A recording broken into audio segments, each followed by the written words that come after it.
अतुलला अटक झालीच पाहिजे. न्याय द्या न्याय द्या अतुलला न्याय द्या. न्याय द्या न्याय द्या अतुलला न्याय द्या. अतुलच्या कुटुंबाला पुण्यात धक्कादायक घटना. फुरसुंगी येथील निवारा गृहात कर्मचाऱ्याची आत्महत्या. पुणे शहरातील फुरसुंगी परिसरातून एक अत्यंत धक्कादायक घटना समोर आली आहे. निवारा गृहात काम करणाऱ्या 26 वर्षीय अतुल अंकुश लाळगे या तरुणानं गळफास घेऊन आत्महत्या केल्यानं परिसरात खळबळ उडाली आहे. मिळालेल्या माहितीनुसार अतुल लाळगे हे गेल्या 2.5 वर्षापासून फुरसुंगी येथील एका निवारागृहात कर्मचारी म्हणून कार्यरत होते. 22 जून रोजी त्यांनी निवारागृहाच्या परिसरात गळफास घेऊन आत्महत्येचा प्रयत्न केला. त्यानंतर त्यांना तातडीनं ससून रुग्णालयात दाखल करण्यात आले, मात्र उपचारादरम्यान त्यांचा मृत्यू झाला. या प्रकरणात सर्वात धक्कादायक बाब म्हणजे आत्महत्येपूर्वी लिहिलेल्या सुसाईड नोटमध्ये संस्था चालकाकडून होत असलेल्या मानसिक छळाचा गंभीर आरोप करण्यात आला आहे.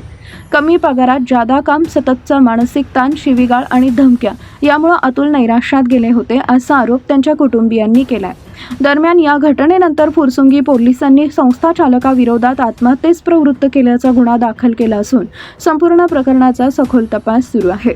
या घटनेमुळे निवारागृहातील कामकाज आणि कर्मचाऱ्यांवरील दबाव याबाबत गंभीर प्रश्न उपस्थित होत असून दोषींवर कठोर कारवाई अतुलला न्याय मिळालाच पाहिजे. आरोपीला शिक्षा झालीच पाहिजे. अतुलला न्याय मिळालाच पाहिजे. न्याय द्या न्याय द्या अतुलला न्याय द्या.